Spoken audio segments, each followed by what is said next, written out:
Uma boa tarde a todos os meus amigos, meus filhos, meus netinhos. Que Deus abençoe a todos. Estou aqui para fazer mais um vídeo para vocês, para contar um pouquinho mais da minha história, viu?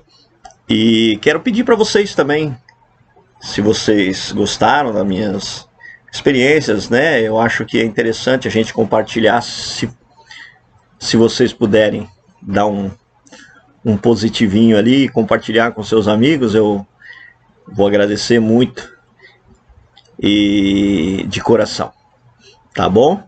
Então, conto com o positivo de vocês. Bom, eu quero começar a minha experiência hoje. Foi uma experiência que eu tive há 36 anos, aproximadamente. Eu era recém-casado, tinha um ano de casado. Esse episódio deu-se em 1984. Casal novo, querendo ter um filho, cheio de vontade, cheio de vida, né? E encomendamos o filho. E foram se passando, foram feitos pré-natais, foi tudo direitinho, graças a Deus. Mas chegou um certo momento da gravidez que a ansiedade era tanta que mais ou menos no 7º, 8º para 9º mês, entre o 7º e o 9º, qualquer coisinha que a minha esposa na época sentia, a gente já corria para o hospital, achava que estava na hora, de tanta ansiedade, tanta vontade de ver o bebê. E os dias foram se passando e foram várias visitas no hospital e voltando frustrados. Quando estava chegando próximo, talvez no 8º mês e alguma coisa, uma semana, a minha esposa parou de sentir o bebê mexendo. E o bebê mexia constantemente, né? É muito legal, é uma experiência muito legal, porque eu olhava, eu lembro que ela mostrava a barriga e subia as elevações quando a criança se mexe lá dentro. É muito gratificante, é muito gostoso, né? Você aumenta a sua ansiedade sadia, e não era diferente. Só que passou-se uma semana, pouco mais de uma semana, 2 semanas, 15 dias, e ela não sentiu mais o bebê mexendo. E ela me falou, olha, eu não tenho sentido mais o bebê mexendo, eu estou começando a ficar preocupada. Estávamos entrando no 9º mês. Fomos no médico, o médico examinou, fez todos os exames, né, de praxe, e afirmou pra gente, olha, eu não tenho boa notícia para vocês. Infelizmente o seu bebê está morto. Mas vamos fazer mais alguns exames. E foram feitos alguns exames, inclusive foi feito ultrassom e outros exames normais. E ele deu aquela notícia, aquilo caiu como uma bomba em cima da nossa cabeça. Como assim, doutor?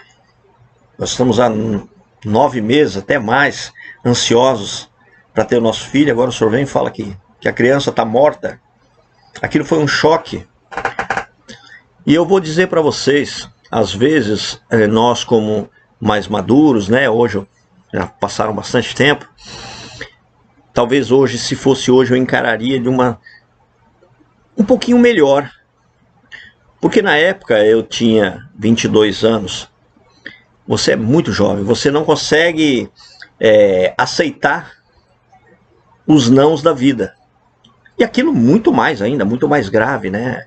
O jovem tem muita dificuldade para lidar com o não da vida. O jovem almeja alguma coisa e ele quer. Enfim, ficamos muito frustrados e o médico falou, vamos agendar para fazer a cirurgia e retirar essa criança. E nós fomos embora. Minha mulher estava acabada, derrubadaça. E eu também muito derrubado. Choramos muito, abraçados.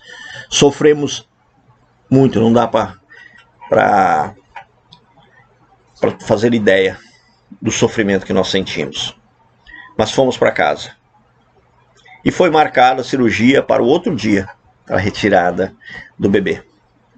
Tudo direitinho, fomos para casa, todo mundo ficou muito triste, a família ficou triste, nós fomos para nossa casa e ali nós ficamos. Já era um fim de tarde e a minha esposa ficou muito mal, ela não conseguia comer, não conseguiu fazer mais nada, e eu coloquei deitado e falei, fica aí e vamos descansar e vamos ver o que acontece. E foi anoitecendo, chegou bem tarde da noite, a minha esposa, ela cochilava e começava a falar sozinha, ela foi terrível, foi bem traumatizante para ela. Né? Eu acredito que a dor da mãe é muito maior que a do pai, porque é ela que carrega, né? Ela que tem aquela missão de ser mãe, ela que foi escolhida para ser mãe. E aquilo foi bem difícil. Aí eu dei um calmante, um relaxante muscular para ela. Ela tomou e ela dormiu. Eu lembro que nós morávamos em 2 cômodos e banheiro. Era muito simples, muito simples. Eu sempre fui muito humilde. Mas naquela época eu era mais humilde do que os mais humildes. A situação era bem ruim. Né? Mesmo assim a gente casou, né? O jovem quando quer casar, casa e acabou. Ele não quer saber como é que vai ser a situação. Mas enfim, ela dormiu, apagou. E eu fiquei ali, sentado no chão, ao lado, na cama, pensando naquela situação toda.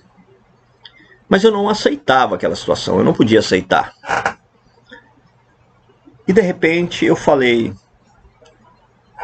estalou a minha cabeça, eu falei, como assim não tem solução? Como assim meu filho está morto? Peraí, quem é que doou a sua vida na cruz para me salvar? Quem me deu o dom da vida? Quem criou a vida? Eu lembro que eu abri a palavra de Deus naquela noite, no Salmo 157, que tem a primeira frase que diz assim, Senhor, tem misericórdia de mim. Eu precisava da misericórdia de Deus. Se vocês puderem depois leem ele inteiro, é bem pequeno. São acho que uns 10 versos. Mas ali fala da aflição. E falava exatamente o que eu sentia naquele momento. A agonia e a aflição que eu sentia naquele momento. E eu li aquilo, fiquei refletindo e me coloquei de joelho. E pedi para Deus para que Ele revertesse aquela situação. Só que não foi só uma oração que eu fiz, não foi só uma prece. Eu passei a noite em vigília fazendo aquela oração. Minha esposa estava dormindo, ela dormiu, graças a Deus. E de manhã eu acordei acabadaço, porque eu passei a noite em claro, orando. E nos arrumamos e vamos para o hospital para fazer a cirurgia, pegamos a bolsa dela. Quando nós entramos no carro, eu falei para ela, olha, vamos fazer o seguinte, vamos fazer um exame antes da gente ir para o hospital, em outro serviço. Aí liguei para a clínica que eu trabalhava, eles marcaram um exame de urgência em outro lugar, e eu falei para ela, a gente vai, se não tiver nada realmente for confirmado e tudo, porque eu tinha muita certeza, eu falei, não, nosso bebê está vivo, nosso bebê está vivo. Aquela noite de vigília foi algo assim, muito iluminador para mim, sabe? Eu não sei de onde eu tirei fé que o meu bebê ia estar vivo. E nós fomos para essa clínica, chegamos lá, a médica já estava nos esperando, e foi feito o exame, eu fiquei na porta, agoniado, minha esposa lá, e começou a fazer o exame, o ultrassom, e por um momento a médica falou assim, mãe, você tá ficando sem se comer, não tá se alimentando direito? Ah, tô. É, porque o seu bebê tá com muita fome aqui, tá comendo a mãozinha. Olha como ela tá se mexendo ali, ela tá com fome, tá querendo comer a mãozinha. Meu bebê estava vivo. Não, meu bebê estava morto. Mas o Senhor trouxe a vida de volta. Eu não tenho dúvida disso. Talvez alguém possa duvidar, nada, foi um exame mal feito. Eu não acredito nisso. Porque não foram feitos alguns exames no hospital. E nós estávamos na mão de médicos muito competentes. inclusive era conhecido meu. Então, Deus deu a vida para minha filha, veio uma filha linda, hoje ela já me deu de presente um netinho, eu a amo, ela não mora aqui, mora fora do país, é a Karine. E nós ficamos muito felizes e eu pude agradecer a Deus por esse milagre, e eu não tenho dúvida que foi um milagre, um dos milagres na minha vida. Então, não existe impossível para Deus. Às vezes as pessoas não acreditam, né? Isso não existe, isso foi um erro. Eu não sei o que passa na sua cabeça, mas eu sei o que eu passei. Eu sei o momento, a agonia que nós passamos. E naquele momento em que a médica falou, a bebê está com fome, está se mexendo aqui, eu senti o sopro de vida de Deus na minha filha. E ela nasceu em 10 minutos, quando depois voltamos para casa, o médico ficou assim, sem explicação, nós fomos para casa e a vida continuou, felizes. Depois, mais algum tempo, ela sentiu mal mesmo, nós fomos para o hospital e foi assim rapidinho. Eu lembro que a médica veio, era uma médica conhecida de uma amiga nossa, levou ela para dentro, dali 10 minutos já trouxe a bebê para mim ver. Então foi um dos milagres, mais um dos milagres que Deus fez na minha vida, e eu sou muito grato. Apesar de muitas vezes duvidar de Deus, mesmo em meio às provas contundentes que Deus fez na minha vida, muitas vezes eu me desviei, eu não posso negar disso.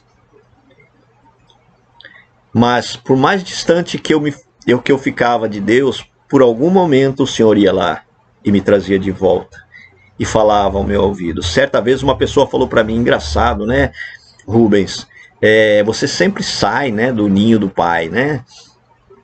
E a pessoa me falou assim, meio numa crítica. Eu falei, pois é, para você ver como o Senhor me ama, né? Eu saio e Ele vai e me busca. Por isso que eu acho que eu sou um queridinho de Deus, assim como você é querido de Deus. Então, confie nas providências divinas. Existem milagres, sim. Esse foi um milagre da minha vida. Eu espero que isso possa te ajudar a você acreditar realmente que Deus está do seu lado, que Deus é um milagre, que nós podemos tudo naquele que nos fortalece, e todas as coisas contribuem para o bem daqueles que amam a Deus e andam segundo a sua vontade. Ok? Que Deus abençoe. Daqui uns dias eu vou fazer outro, mas compartilhem. Ajude a gente a divulgar a palavra de Deus e confortar corações. Não para minha glória, nem para a glória de Deus. Quando eu compartilho essa experiência, não é para mostrar que eu sou o cara. Pelo contrário, eu sou nada. Mas para a glória de Deus. Para mostrar o poder divino na nossa vida. Ok? Um beijo no coração de vocês.